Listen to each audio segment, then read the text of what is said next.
மிக முக்கியமான ஒரு விஷயத்த சொல்றேன், நல்லா கேட்டுக்கோங்க. மிக முக்கியமான விஷயம், வாழ்க்கை பிறப்புங்கிற ஒரு கோட்ல ஆரம்பிக்குதா இல்லையா? அந்த பிறப்புங்கிற கோட்ல ஆரம்பிச்ச மாதிரியே மறுபடியும் மரணம்ங்கிற அதே கோட்ல வந்து முடியும்.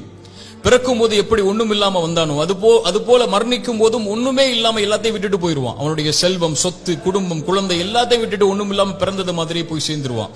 அப்ப எதுக்கு இந்த வாழ்க்கை, எதுக்கு இவ்வளவு பெரிய போராட்டம்னு கேட்கக்கூடியவங்களுக்கு இறை தூதர் இந்த 3 செயல்களை நீங்க உலகத்துல வாழும் போதே விதை போடுங்கன்னு சொன்னாங்க. அது பின்னால நீங்க அறுவடை செய்வீங்க, நீங்க மரணிச்சதற்கு பிறகும் உயிரோட வாழ்வீங்க அதன் காரணமான்னு சொன்னாங்க. அந்த 3 விஷயம் என்ன தெரியுமா? முதல் விஷயம், இறைவன் உங்களுக்கு செல்வம்னு ஒண்ணு கொடுப்பான், அது பிறருக்கு இந்த உலகத்திலேயே கொடுத்து உதவுங்க. அதன் மூலமாக ஒருவன் பலன் பெற்றிருந்தால், அதன் மூலமாக இன்னொருவன் பலன் பெற்றிருந்தால் அந்த தொடர் நன்மை உங்களுக்கு வந்தடையும்னு சொன்னாங்க.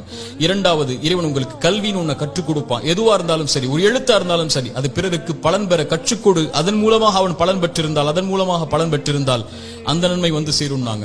மூன்றாவது, இறைவன் உங்களுக்கு குழந்தை ஒன்று கொடுப்பான். கணவன் மனைவி நோக்கமே அதுதான். அந்த குழந்தையை நல்ல முறையில் வளர்த்தெடுத்து அந்த குழந்தை உங்களுக்காக பிரார்த்தனை செய்யும் அளவிற்கு நீங்கள் வளர்த்திருந்தால் அந்த குழந்தை செய்யக்கூடிய பிரார்த்தனைன்னு சொன்னாங்க. அப்படி நல்ல குழந்தைகளை இந்த பூமியில் இருந்து மரணிப்பதற்கு முன்னதாக வளர்த்தெடுப்பதுன்னு சொன்னாங்க. இந்த 3 விஷயத்தை யார் இந்த பூமியில் மரணிப்பதற்கு முன்னதாகவே உலகத்தில் விதை போடுவாரோ அவர் மரணித்ததற்கு பிறகும் அதை அறுவடை செய்து கொண்டு இந்த உலகத்தில் உயிர் வாழ்ந்து கொண்டே இருப்பார், இந்த உலகம் அழியும் வரைன்னு சொன்னாங்க.